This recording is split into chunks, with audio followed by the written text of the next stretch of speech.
कामना की प्राप्ति होगी। लेकिन निष्कामता का फल बहुत अच्छा है। माँ हमको बता देती है कि ये संसार के सभी आवरणों से तुम मुक्त बनकर मेरे पास आ जाओ। तो देखो, जितनी बार आप नर्मदा जी की शरण में रहे, इतनी बार आपको संसरण की स्मृति नहीं हुई होगी। एक एक कदम पे आपको यही स्मरण हुआ होगा कि मैं नर्मदा माई के चरणों में विचरण कर रहा हूँ, माँ की गोद में विचरण कर रहा हूँ, नर्मदा विहार कर रहा हूँ। और एक ही ध्येय है, उनकी कृपा, उनकी प्रसन्नता, उनके सानिध्य की अनुभूति। तो पंचकोश के निरावरण के बाद साधक को यह अनुभूति करना चाहिए, कभी इस पंच महाभूत से भी मैं मुक्त हो जाऊं। ये रंग अवधूत बाबा ने एक जगह लिखा है कि कोश की आवृत्ति निवृत्त हो गई तो अंतरंग देहाभिमान की निवृत्ति हो जाती है। और यदि अपना सूक्ष्म शरीर माँ नर्मदा जी में विलीन हो जाता है, तन्मय हो जाता है, तदाकार हो जाता है, जैसे एक प्रेमी एक प्रेमिका में तदाकार हो जाते हैं तो अपना देहाभिमान भूल जाते हैं। तो संतों ने एक दृष्टांत दिया है,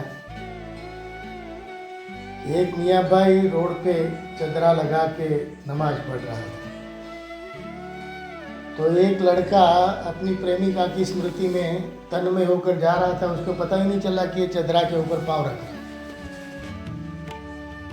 तो मियाँ भाई ने बाद में बोला कि अरे मैं इतनी नमाज पढ़ रहा हूँ, तुम हमारे चदरे के ऊपर से चले गए, तुमने तो बहुत बड़ा हमारे अल्लाह का अपमान किया। तो कि तुम अपने अल्लाह के साथ इतना तन्मय था तो तेरा चदरा दिखाई दे रहा था कि अल्लाह दिख रहा था? मुझे तो मेरी प्रेमिका दिख रही थी, तो मुझे रास्ता का पता ही नहीं चला कि मैं कहाँ चल रहा हूँ। तो तेरे से ज्यादा तो मेरा लौकिक प्रेम प्रगाढ़ है कि मुझे इस संसार की कोई स्मृति नहीं रही। और महाराज, ये गोपियों के पास सीखने लायक बात है। गोपियाँ पनियारी से आती थी, अगल बगल में सभी सखी सही से बात करती थी, लेकिन उसका ध्यान था उसके ऊपर लगे हुए डगरी के ऊपर। साधक संसार की कोई भी प्रवृत्ति करे, उसका लक्ष्य परमात्मा बना रहना चाहिए। प्रवृत्ति बाधक नहीं है, हमने प्रवृत्ति को बाधक मान रखा है। प्रवृत्ति में से ही निवृत्ति निकलती है, याद रखिए। आप माँ के चरणों में प्रवृत्ति कर रहे हैं, उसमें से ही माँ आपको निवृत्ति देने वाली है। ये बहुत बड़ी सिद्धि की बात है। हमारे दक्ष प्रजापति और शिव जी की जो कथा आती है, उसमें दक्ष प्रजापति प्रवृत्ति का प्रतीक है और शिव जी निवृत्ति का प्रतीक है। लेकिन वही शिव जी पहले प्रवृत्ति में से ही निवृत्ति की ओर आए। तो आप सबके जीवन में माँ नर्मदा जी का विचरण एक अध्यात्म उन्नति बन जाए, माँ के दिव्य स्वरूप की अनुभूति बन जाए, उनके सानिध्य का एहसास हो जाए, उनकी झांकियों में अपना चित्त रमण करने लगे। जैसे कृष्ण के वियोग में भी गोपियां कृष्ण में रमण करती थी, तो वियोग में यदि ये संयोग की आप अनुभूति कर ले, परिक्रमा का सर्वोत्कृष्ट परिणाम उपलब्धि आपके जीवन में आ जाएगी। प्रवृत्ति का हेतु ही है कि निवृत्ति में उस प्रवृत्त परमात्मा को हम एहसास कर सकें। आप दिन भर किसी प्रेमी के साथ विचरण किया होगा तो रात को अकेले में वो प्रेमी ही दिखाई देगा, तो वहाँ प्रेमी है नहीं, लेकिन दिन भर की जो सानिध्य की अनुभूति है, और रात को दूरी में भी सबसे करीब का सहयोग अनुभूति कराता है। तो एक लक्ष्य याद रखिए, सभी प्रवृत्ति का लक्ष्य निवृत्ति है, और उस निवृत्ति में उस विचरण का, उस एहसास का, उस सानिध्य की अनुभूति का निवृत्ति में आत्मसात करना है। इसलिए मैंने आपको सिंहावलोकन कहा है कि जिससे आपकी मानसिकता उस एक एक शब्द को, एक एक परिस्थिति को छूकर आप एहसास कर सकें। तो ये जो निवृत्ति का पीरियड है अभी, उसमें मैं वो प्रवृत्ति को छेड़ रहा हूँ। समझ में आ गया ना?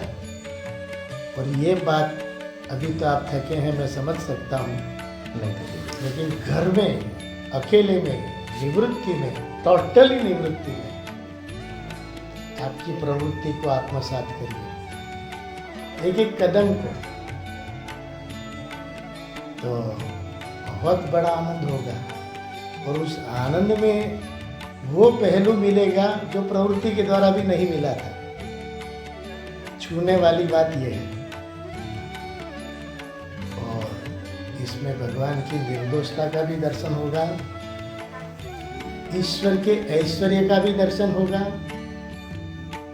और माँ के विचरण में क्या मैंने उनके सानिध्य की अनुभूति की, वो भी स्पर्श हो जाएगा। और ध्यान दीजिए, दूरी में जो संयोग का आनंद आता है, तो संयोग में संयोग का आनंद नहीं आता।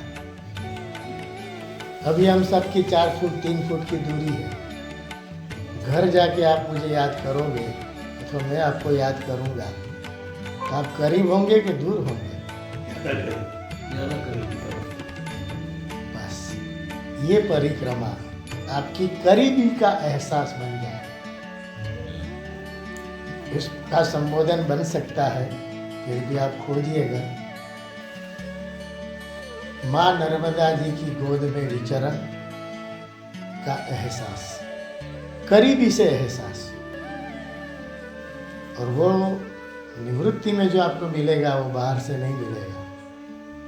उस समय आपने पानी पिया, उसका भी आनंद क्या था, वो निवृत्ति में मिलेगा, शायद उस समय नहीं मिला था। तो हर चीज का, एक एक पहलू का आप छू कर एहसास करना। हमने तो वो पूरी कैलाश यात्रा का एहसास किया था, तो लोगों को कहते हैं, लेकिन एक अलौकिकता होती है। और बाद में जिसके साथ हमारा संवाद हुआ, जैसे आप यहाँ आए तो हमने कहा कि ये याज्ञवल्क्य ऋषि की तपोभूमि है, अहल्याबाई होलकर ने इसका जीर्णोद्धार किया है। बाद में भी बहुत संत लोग यहाँ आए, उन्होंने भी भजन किया और उनकी भी अनेक अनुभूतियाँ हुई। तो ऐसे आप जहाँ जहाँ विचरण किए, उन सब की अनुभूति का आप एक आर्टिकल्स बनाइए।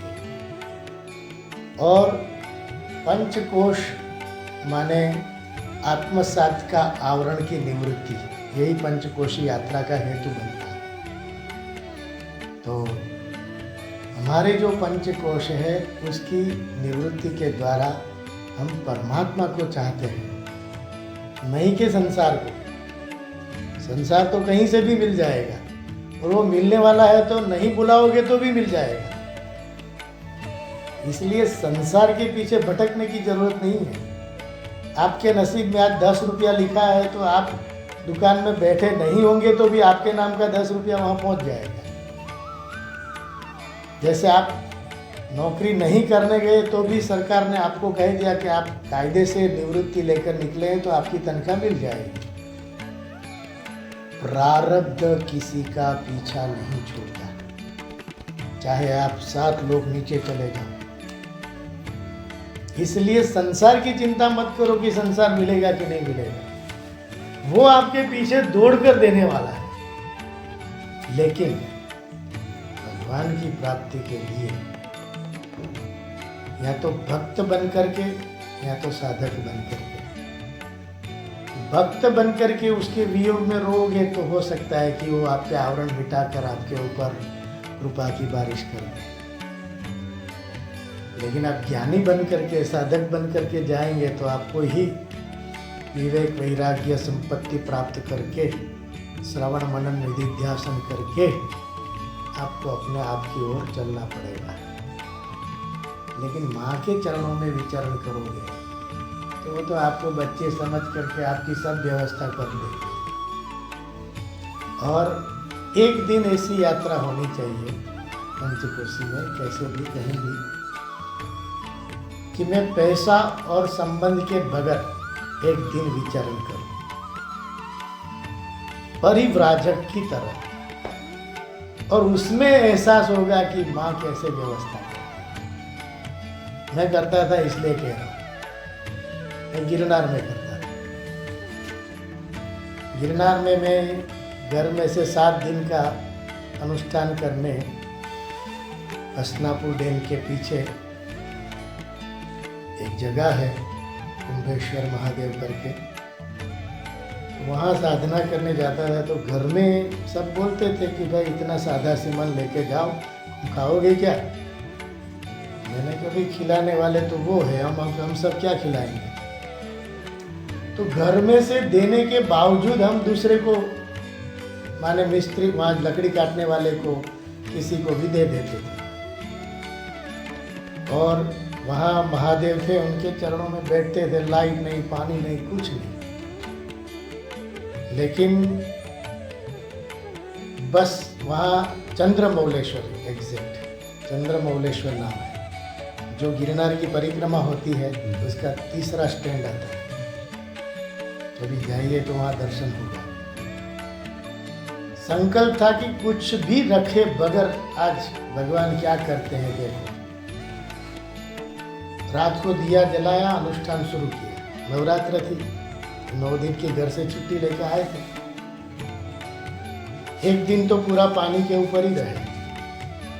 दूसरे दिन सुबह सब दूर दूर से गाय चराने वाले आए। अरे रात को आप यहाँ रहते थे? मैंने कहा भाई चंद्रमौलेश्वर भगवान है, उनके दरबार में रहता था, मैं अकेला कहाँ। बस यहाँ से ये सीखना है। हम मंदिर में बैठते हैं तो कि हम अकेले हैं, ये विचार नहीं आता कि मैं भगवान के साथ बैठा हूँ। और वैसे हम कहते हैं कि भगवान मेरा सब कुछ है। तो उसने कहा बाबा, तो सौराष्ट्र में ये एक हैबिट होती है कि पहले पूछते हैं कि खाने पीने का क्या है। मैंने कहा मैं जिसके घर में आया हूँ वो सोचेंगे, मैं क्यों सोचूं? जिसके घर में हम जाते हैं वही सोचते हैं ना, हम थोड़ा सोचते हैं। तो फिर वो बाबा की ही प्रेरणा से हम आए हैं, ऐसा समझ के हमको आज्ञा करो, आप इतना 9 दिन का अनुष्ठान करने आए हैं। मैंने कहा नहीं, मैं मांगना तो मेरा धर्म नहीं है।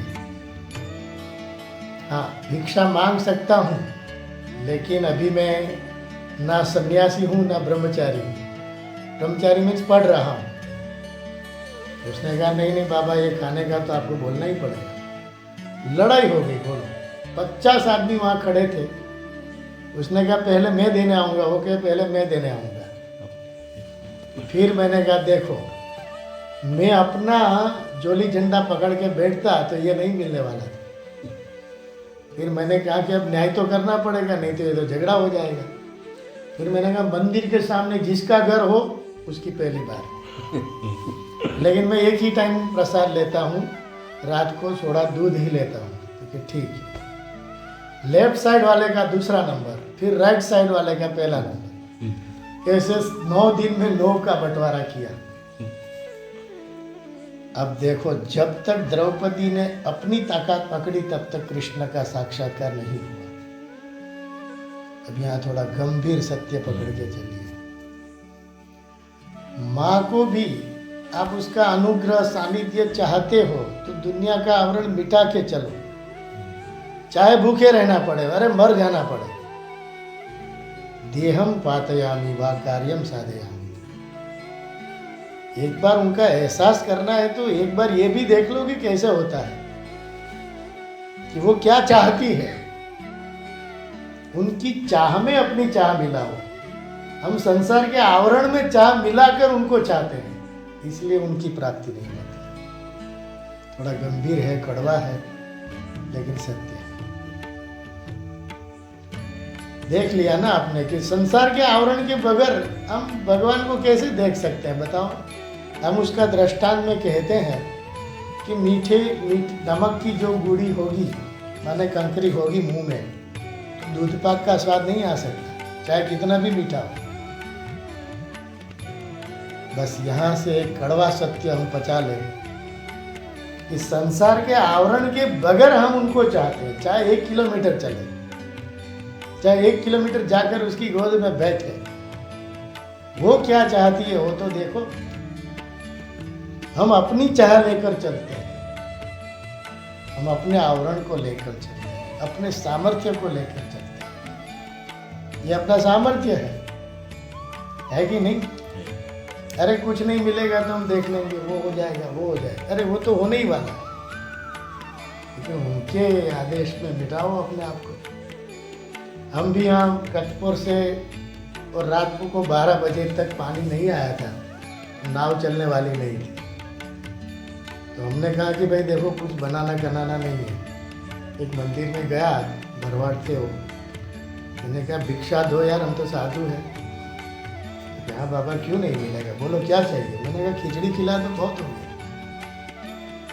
तो हमारे साथ गाड़ी में आए थे सब परिक्रमा में, उसने कहा बाबा आप मांगने क्यों गए? तो क्या अरे हमारा हक है, भिक्षा मांगना हक है, पैसा मांगना हक नहीं है। फिर उसने ही कहा कि बाबा आप मत बनाओ, हम सब मिलकर बना के सब परिक्रमा वासी को बुलाया, क्योंकि वहाँ कुछ नहीं मिल रहा था। सबको 50 आदमी की खिचड़ी कढ़ी बनाया, खिलाया। जाना पड़ा गाड़ी से लेकर, लेकिन वो एक आनंद है इसमें, जो अनायास अतिथि मिलते हैं ना, उनकी कृपा दर्शन होता है। 2 आदमी उसमें से रो पड़े, वो कह रहे कि मैं स्वामी जी, मैं रिटायर्ड आदमी हूँ, पैसा और कुछ भी नहीं रखता, यहाँ आके मैं रो रहा था कि मैं तू पानी पिलाएगी उसके दूर मैं जी लूँगा, लेकिन मैं मांगूंगा नहीं। और स्वामी जी आपने हमको सामने से बुलाकर भिक्षा दी, बड़ा आनंद आया। मैंने कहा भाई मैंने नहीं दी बाबा, उनकी प्रेरणा से ही सब हुआ। बस माँ के हृदय में बैठकर चलो, वो चलने का आनंद अलौकिक होगा।